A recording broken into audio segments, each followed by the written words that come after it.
Our deepest fear is not that we are inadequate. Our deepest fear is that we are powerful beyond measure. Yo, what's up guys, it's your boy Kool-Aid Man 100X. Welcome back to another NBA 2K22 tips and tricks video. We're going to be going over the best post phase in NBA 2K22. So let's jump right into it. We're going to be going over all of them to see how they are. Not that many to go over, but we're going to go over all of them. The basic release is very decent to use. I would use it, but the release is just a little bit too slow and he doesn't dribble out of it, so you can definitely see it coming. The next one's going to be basic 2. Basic 2 is very good if you got a defender with a power forward or a big man. I definitely utilize that because the lean is actually stopping the power forward or the center from blocking you. The next one's going to be basic 3. Basic 3 is very easy to use. I like his quick release off the dribble. His dribble from the right is very easy to use, but his from the left I don't think it's very good enough to use because he's dribbling with that slow dribble. So I wouldn't recommend using basic 3. Basic 4, pretty much self-explanatory. He just doesn't dribble. He just shoots over the defender, but I do recommend not doing this with a shorter offensive player because he will get blocked and you pretty much can see it coming. And that's going to be normal. Normal is very weird to use. I wouldn't recommend using normal, but if you utilize it with a big man, it's definitely good for you to use.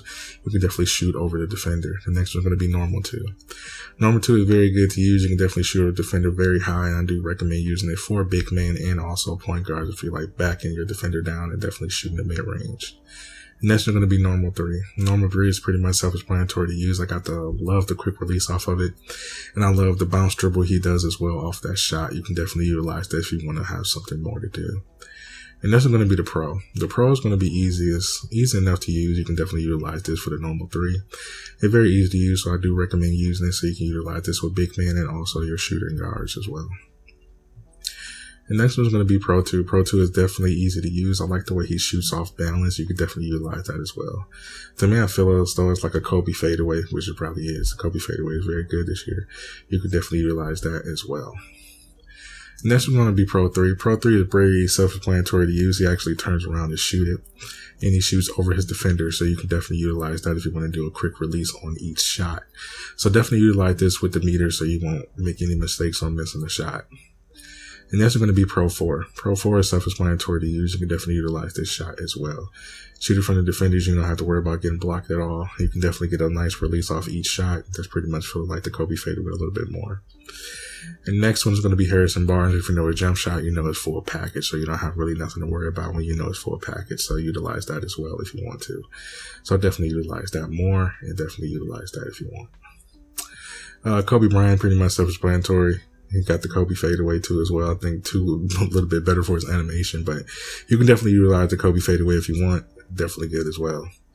Joakim Noah is pretty decent. It's like a Dirk Nowitzki type of shot. I wouldn't recommend for no left, but I wouldn't recommend using it because you can get blocked that way. And you can definitely run up to him if you have enough speed.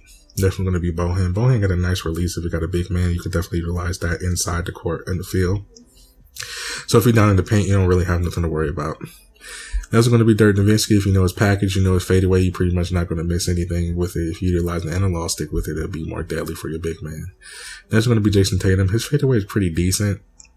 Pretty much same as a Kobe feel, but he's putting a little bit too much slow of a release on it because he's not dribbling out of it, so I wouldn't recommend using it. Karl Anthony Towns is pretty much decent if you're utilizing a big man, but I wouldn't recommend using it for a big man. I wouldn't even recommend using it at all. And that's pretty much it if you want to utilize that too as well. Thank you guys for coming by. I hope you enjoyed the video. Definitely use these tips if you want to in your game as well.